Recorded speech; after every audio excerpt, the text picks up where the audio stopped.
عبدالقادر دی او زه د افغانستان اوسیدونکی یم. هنرمند آرټسټ یم او زه ټیچینګ کوم سکول کې.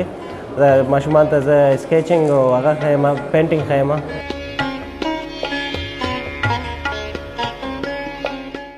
مخکې زما داسې شوق نه و، داسې دې فیلډ کې چې کله رالم خو دا زما یو پیشن شو او دا ما کار هم دې کې پاتې شو. زه پینټینګ 2017 نه مې شروع کړو، خو هغه نه مخکې زه کله کله ستر کې جوړ کړه، کله بابا جوړ کړه، کله یو ماشوم جوړ کړه. ما کې شوق کې بیا زه د فیلډ کې رالم. 50% خو زما الله د طرف نه ماته د هغه ټیلنټ و.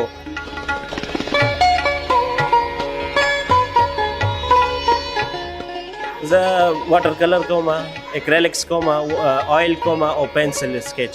ما ته ډېر آفر ملاو شوی دی او زه اوس خو یو 4-5 میاشتې دی چې فوجیان سره زما کنټیکټ دی چې هغه څومره کې کرنل او میجر دغه یونټ کې پاتې دی، دغه تصویرونه زه جوړوم او دا ماته تقریبا هفته کې 2 پینټینګ سکیچ هغه دپاره جوړوم.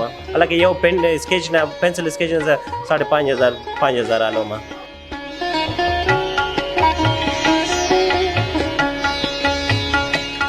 ما سره اوس د کسان ډېر هغه آنلاین هغه کوي چې ما دپاره سکیچ جوړ کړه او خالي تصویر ما ته سینډ کړه، خو د لاس کار وي. ما ته بل بهر آرډر میلاویږي، زما سره ټول هغه خرچې دې نه زه وباسم.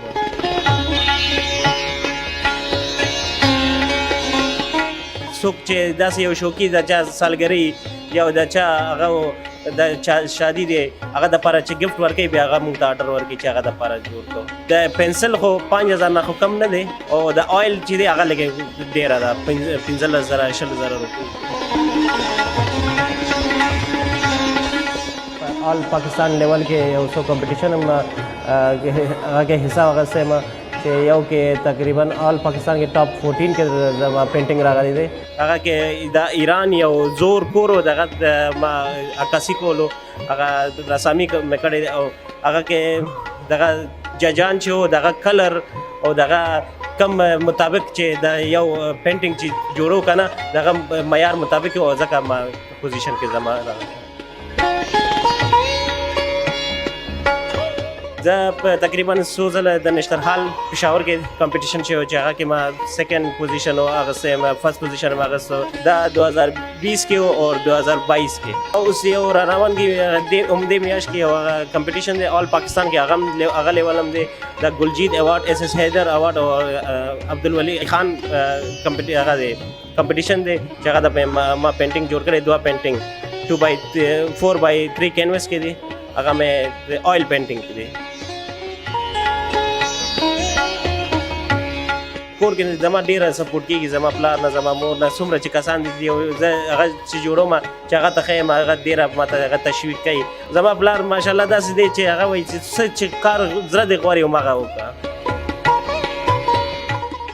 خزانه کیمپ کې یو هغه دی دفتر جوړ شوی دی، هغه د دیوارونه باندې زه کار کوم او ما ته هغه ویلی دی چې خپل سټوډنټ راوله او ما سره 10 سټوډنټ دی زموږ خپل سکول، هغه بیا موږ ځو هلته بیا هغه جوړو.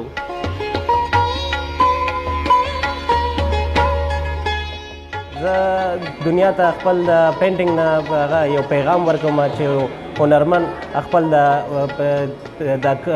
رنګونو نه څومره دنیا ته ښکله ظاهر کوي چې خلک وګوري چې د دنیا څومره ښکلی دی او خلک په مینه محبت کې اوسي.